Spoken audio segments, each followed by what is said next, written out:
Presiden Joko Widodo mengeluarkan Peraturan Pemerintah atau PP Nomor 53 Tahun 2023 tentang perubahan atas Peraturan Pemerintah Nomor 32 Tahun 2018. Dalam PP Nomor 53 Tahun 2023 mengizinkan para menteri, gubernur, hingga wali kota untuk maju di pemilihan presiden tahun 2024 tanpa harus mengundurkan diri dari jabatannya.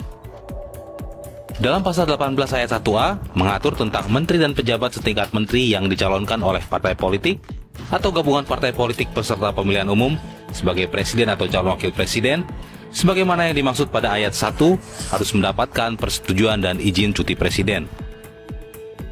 Berdasarkan ketentuan tersebut, maka setiap pejabat negara baik itu menteri, gubernur, dan wali kota tidak perlu lagi mengajukan pengunduran diri ketika dirinya diusung oleh partai politik atau gabungan partai politik dalam pemilihan presiden mendatang.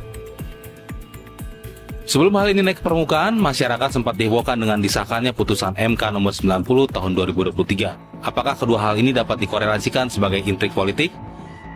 Perubahan regulasi ini tentunya menimbulkan hipotesa di mana budaya nepotisme mulai berkembang dan tidak terlepas dari kepentingan politik.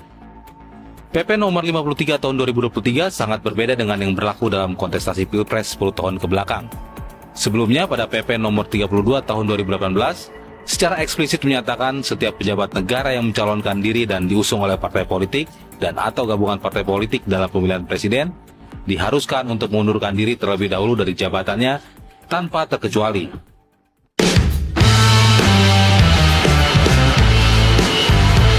Sekjen PDIP Hasto menyatakan sudah berkomunikasi dengan tim Amin, dengan koalisi Amin untuk bagaimana cara menghadapi tekanan dari penguasa.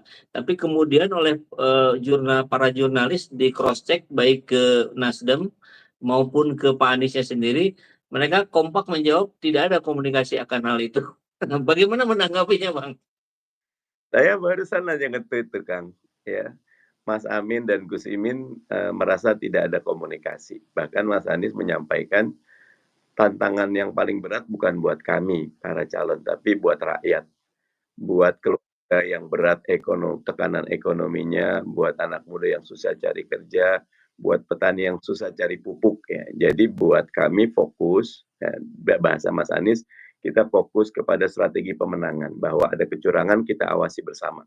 Dan pandangan saya nggak harus kita berkoalisi, tetapi kita ajak civil society, kita ajak masyarakat. Karena yang paling bisa ngawasi, pandangan saya bukan partai politik, tapi masyarakat.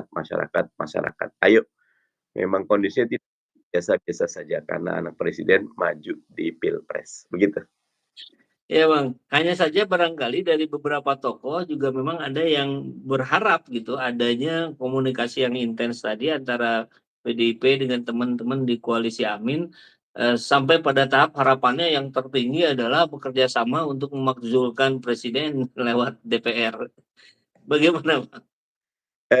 Kemarin di Badan Legislasi ada revisi undang-undang pilkada dari November maju ke September, kan.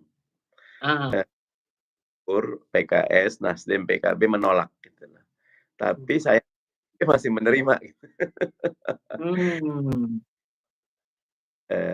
Harapan masyarakat monggo saja, tapi kami akan fokus kepada usaha pemenangan Amin, dan komunikasi apa yang bisa kita komunikasikan dikomunikasikan, tetapi semua ada koridornya, semua ada etikanya, dan kita tetap ingin Pilpres nanti betul-betul Pilpres yang adil, yang berorientasi karya dan gagasan, dan rakyat yang diuntungkan. Gitu, Kang. Bang, mohon maaf nih, saya masih penasaran dengan hal yang barusan. Ketika kita lihat apa yang dilakukan oleh Pak Masinton, ya dengan hak angket, kemudian dan sebagainya, PKS tidakkah tertarik untuk juga mengikuti arus itu, atau sebetulnya ada harapan yang sama, cuma jalan yang berbeda, atau bagaimana, Bang? PKS akan tetap fokus menjadi oposisi yang kritis dan konstruktif. Kalau ini saya bisa menyatakan, karena saya masih di wakil ketua fraksi bidang Polhukam gitu. Dan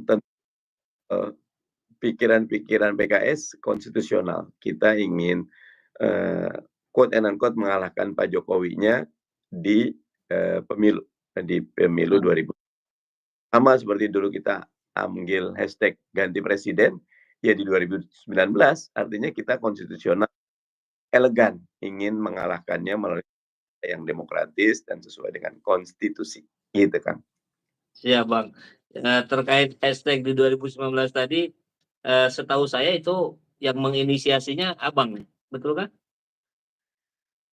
Nggak sengaja itu acara di Indonesia Lawyers Club, semua kayak bela Pak Jokowi, saya bilang, "Enggak kok, kita bisa mengalahkan Pak Jokowi di 2019." Besoknya Hmm. ada kabar itu, eee, "Bang, ini ada hashtag bagus." Oke, saya sering pakai. Kan? Untuk yang kali ini, kira-kira Bang, ada rencana bikin hashtag lagi Bang? Hashtag nggak usah ditunggu dan nggak usah direncanain, nanti ngalir sendiri. Ini nanti insya Allah mengalirkan kebaikan. Kita tunggu aja. Oke, baik baik baik. Kira-kira dalam pandangan Abang Mardhani, kira-kira apa yang menjadi kesulitan teman-teman di Timnas Amin ini untuk mensegerakan terbentuknya timnas yang lengkap gitu? Karena kan kalau kita tahu yang sebelah itu ada yang 250, ada yang 300. Ini di kita nih seperti yang telat start gitu. Bagaimana Bang? Ya, yang pertama tentu, tim besar belum tentu menjadi pemenang ya. Tim Hmm. yang ramping, orientasi kepada kerja, kepada prestasi, kontribusi bukan posisi, insya Allah itu yang akan menang. Di Amin ini karena kita mengusung ide perubahan yang itu diametral bertentangan dengan rezim, memang tidak banyak yang, bisa kita kan terang-menerang ya. Kalau dalam Hmm. teori para inovator itu nggak sampai 5-10% aja, 60% aja ikut gitu, ikut aja lama. Jadi buat kami, numbers doesn't matters, tetapi quality matters. Kan gini kan, kalau kita buka semuanya dengan kekuasaan dan rezim masih terus mengintai, kadang-kadang itu bukan tindakan yang bijak. Yang penting menang kan. Ketemu Betul. yang dilakukan, timnas ini luar biasa dan saya Hmm. selalu dengan Mas Dirman, Pak Saugi, kawan dekat, 9 bulan bersama di Lemhanas, belakangan ketemu terus, petempur luar biasa. Novita sekretarisnya tim saya dulu waktu di Pilkada DKI, co-kaptennya Mbak Nining Onviro, teman di Komisi 2. Jadi banyak orang-orang baik dan saya bahagia dengan line up yang seperti itu. Oke, baik baik baik. Terima kasih penjelasannya Bang. Kita masuk ke, komentar sahabat yang sudah ada nih. Ada yang baru tahu nih dari Rifaj, ada Bang Mardhani di Saiful Jaman Channel. Nah, jadi ada yang baru tahu nih. Jadi buat sahabat semua, kita ini tayang live di 2 channel sekaligus, di channelnya Mardhani Alisera, channel YouTube dan di Saiful Jaman. Topik-topiknya macam-macam, ada langkah Amin, itu bicara tentang bagaimana kondisi Amin hari ini, ada tip and tricks pemenangan ala Mardhani, itu dari pengalamannya menjadi, tim sesnya Pak Anies sebelumnya, kemudian ada, kok saya lupa ya. Yang Oh, ini satu lagi nih, respon Mardhani terhadap, apa-apa yang beliau tweet-kan di Twitter, yang kalau di Twitter kan, follower-nya lebih dari 1,5 juta ini. Jadi ini harus disebarkan juga kepada follower-follower-nya Bang Mardhani di YouTube channel, biar, semua kalangan para penikmat yang berbeda-beda platformnya bisa menikmati secara bersama-sama. Begitu Bang ya? Dan itu responnya ada lagi nggak? Nanti kita coba lihat, sebentar, tadi ada yang menarik juga ini. Bang, kalau Pak Jokowi turun atau cuti, termasuk dengan wapresnya juga nggak? Kalau bareng-bareng nanti bagaimana katanya Bang? kalau cuti enggak, presidennya aja. Tapi saya bilang tadi kecil jadi, kalau cuti ya caretaker-nya, dan presiden memang wajib cuti saat kampanye, kalau dia ingin kampanye. Kalau dia tidak ingin Hmm. kampanye, pandangan saya kecil kemungkinan ambil cuti karena tanpa kampanye pun dengan desain kebijakan yang rapih itu efeknya besar. Jadi etika bab hati itu. Nah ini jadi ada pertanyaan tambahan Bang, terkait cuti tadi di level presiden sudah oke ya, tadi sudah kita bahas. Ini bagaimana dengan ada capres yang menteri, ada cawapres yang menteri juga, eh, kan kita dengar ya mereka akan cuti di saat mereka akan kampanye. Nah, eh, pertama saya bertanya tentang peraturannya, apakah memang sefleksibel itu? Saya membayangkan misalkan pagi ke siang nih mau kampanye, jadi langsung dibuat saja izinnya dari pagi ke siang masuk kerja, nanti sorenya cuti lagi. Apakah dengan sefleksibel itu bisa dilakukan? Kemudian kalaupun memang bisa, secara etika atau secara manusiawi, saya sih membayangkan kalau menjadi dirinya, ini ketika saya bekerja sebagai menteri, pikiran saya kan sebagai cawapres atau sebagai capres, gimana nanti ini itu dan segala macam. Jadi ada persoalan aturan dan etika. Bagaimana Abang menanggapinya? Kalau aturan, ya inilah ketika kita menjadi negara aturan. Segalanya mau diatur, tapi etikanya tidak dibenahi ya.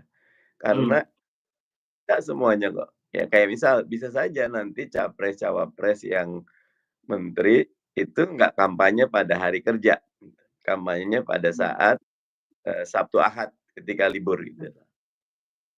Dia bisa cuti gitu loh di saat itu. Nah tetapi kan Sabtu Ahad eh, tidak kampanye, hari biasa apa nggak kampanye gitu kan. Jadi aturan main kalau saya kembali, sebetulnya dengan menjadi capres-cawapres, kita harus menunjukkan bahwa kita negarawan. Gitu. Saya suka kagum sama Bang Sandi. Waktu itu beliau maju jadi wakil presiden, tidak ada kewajiban untuk mundur. Cuti saja bisa. Jadi buat saya langkah-langkah baik dari orang-orang baik dimanapun harus kita dukung, tapi langkah-langkah yang tidak elok harus kita komentari dan kita kasih catatan, gitu kan. Baik, siap. Barangkali dengan pernyataan Abang yang terakhir itu, saya sih menginterpretasikannya, ya sebaiknya Pak Capres yang menteri, Pak Cawapres yang menteri, ya mundur aja lah ngikut Bang Sandi kemarin mundur dari wakil gubernur. Gitu kali Bang ya, idealnya. Mangga kalau Kang Saiful, tapi ya lagi-lagi aturannya memang dibuat harus adil ya, karena kita nggak bisa gini, ada cawapres nggak mau kampanye dia gitu, tapi dijadikan cawapres dipaksa mundur, cuti nggak bisa juga. Saya maunya kerja aja kok, bisa begitu ya, sehingga memang lagi aturan akan sangat fleksibel, selalu ada ruang, tapi yang tidak fleksibel itu kata baginda Nabi, istaftik qalbaka, tanya ke hatimu gitu loh. Karena saya ada yang maju di kontestasi, kementeriannya pakai kebanyakan alat transportasi, bis macam-macamnya pakai foto dirinya gitu loh. Nah, akan membedakan antara kampanye sama tidak kampanye. Oke, oke.